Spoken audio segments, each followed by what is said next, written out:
Hello everybody, welcome back to the Addicted Bookworm. Okay, I want to say something. I want to say something. How in the world can you, as somebody who was in the business of selling books, precious books, destroy them to train your AI model? I understand that. And it just befuddles me as a person, as somebody who loves books, enjoys the feel of physical books. Why would you do this to people? And this is just another thing that it's like, yeah, I cannot, no. So I'm ordering a bookcase from Amazon. Actually, my brother's doing it because my brother's the one that's going to have the money. But after that, I'm not buying any more stuff from Amazon because I cannot support a company that destroys books. I cannot. So how am I going to get my books? Well, I'm going to get my books through like going to Half Price Books and get my books that way, or going to Barnes and Noble and getting my books that way until they do something I find unforgivable, and I stop just, But anyways, so I have made my decision. After the bookshelf, I'm going to cut my ties with Amazon. I cannot condone them. Anyways, yeah, but I'm gonna only rephrase that. I can't because I'm an Amazon author. But as far as like buying books from them and buying ebooks from them, I have stopped doing that. I'm not doing that anymore, because it's something that I don't want to do anymore. All right, so I did this on my horror channel, so I'm gonna do it on here, and because I am reading physical books, not digital books. Though I did get to 50 some percent of this book, A New Lease on Death. I bought this. I got this from Barnes and Noble. It was delivered to me via DoorDash. But the digital book the digital version of this book, I have it as a library book. So it's not, I'm not, what was it? I haven't purchased it. Okay, so I have been reading this book, Blood and Salt by Herbert L. Mullins. I am 23% through it, according to Goodreads. So for people that are interested in what this book is about, this is basically is a what if Dracula was on board the Titanic. Yeah, it's that kind of book. I have had this book on my shelf for well over a year, and I'm finally getting around to actually reading it. I started reading it 2 days ago. Unfortunately, I was not able to read it yesterday because I was out getting stuff I needed and stuff. So I started reading it. Today is Saturday. I started reading it Thursday because I got off at 5 o'clock and everything. So tomorrow I will be reading some more of it. But I will tell you, I'm going to say this. I'm discovering something really odd when I'm reading a physical book compared to a Kindle.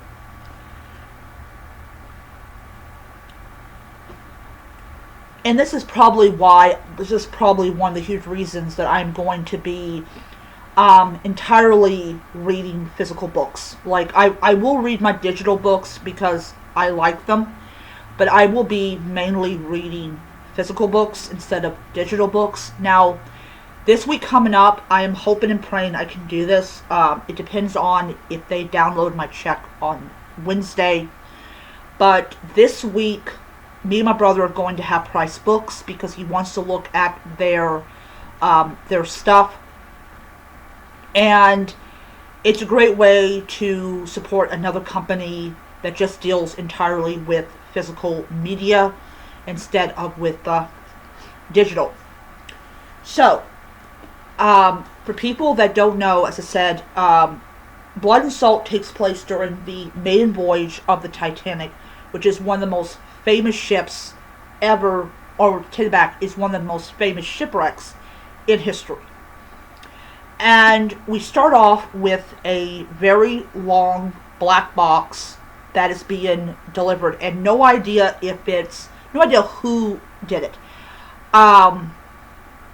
But it's in the cargo hold of the Titanic, and John and his dumb, stupid friend come together. Well, actually, his dumb, stupid friend convinced John, hey, let's open this box. There's no way in the world there could be anything dangerous inside. Stupid people die so well. John manages to not only survive the death of his friend due to this creature, but he manages to get off the ship. And I did a video on my horror channel where I basically did my impression of that particular section or particular part. There's 5 parts in this book, and it goes all the way from before the ship sails, I think, all the way till she sinks. Today I started part 2. So John is not a dumb person. He's he was dumb to go with his friend, but he was wise enough to leave the ship. And there's a kind of a penalty, apparently, that if you jump ship, you will be put in shackles. I think that he comes to a very big conclusion that being in shackles is a lot better than being drained by a blood-sucking fiend. Hey, we all know it floats everybody's boat. But in this one, what happens in part 2 is the vampire has already bitten 4 women. And these 4 women are... I hate when my phone does that. They have been bitten, and they're turning into vampires. And what happens is when one of the women's leg comes in contact with the sun, it starts smoking and blistering. And yeah. But here's the thing about it, is the characters, like the people that we know from historical records that actually did in fact exist, like John Jacob Astor and Bruce Ismay. Bruce Ismay is more of a... how should I say this? I just want him dead. I just want him dead. I want him dead so freaking bad because he is a literal asshole. And so when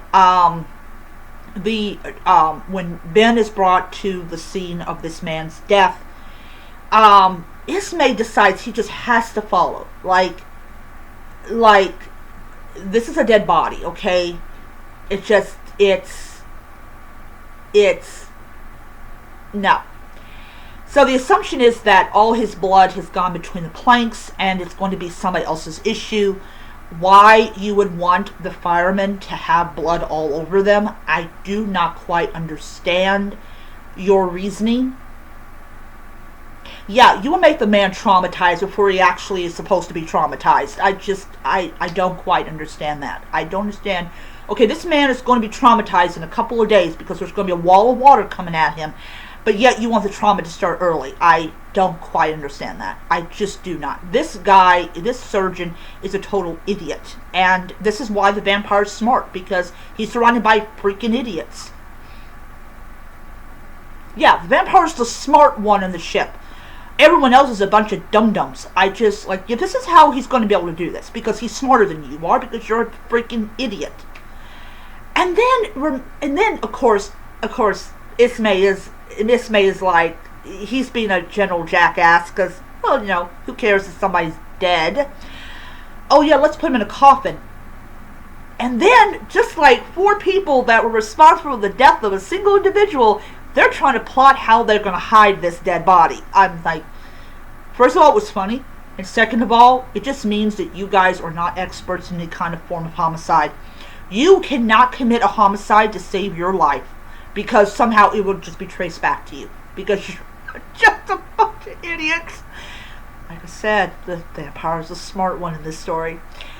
And so, anyways, Ismay is, like, I own this ship. I'm thinking, yeah, and you're going to go down in history as the dumbest person in existence.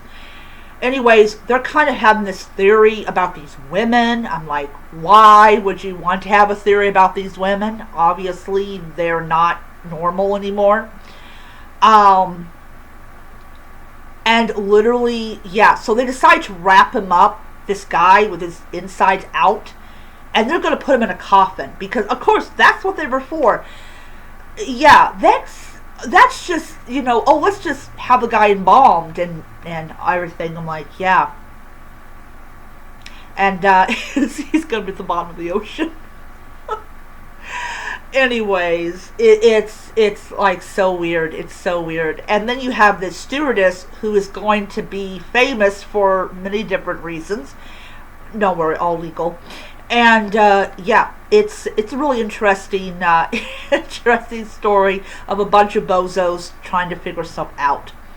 Anyways, I am on chapter 15 of the book, and I am enjoying this one because I want to see how far along in this story we get before somebody uses the V word. But yeah, so I'm going to stop for today, and I will be reading The Wolf King. I read a little bit of it yesterday before I had to go out and do a little shopping that I don't like to do. So yeah, so I am really interested in seeing how the story goes, and I'm in my living room and I'm reading it underneath my lamp, so I'm getting all that light in, so I can read it. And I've read this much. I have this much to go. But going back to Amazon, as I said, I have stopped buying digital books. I'm not buying digital books from them anymore.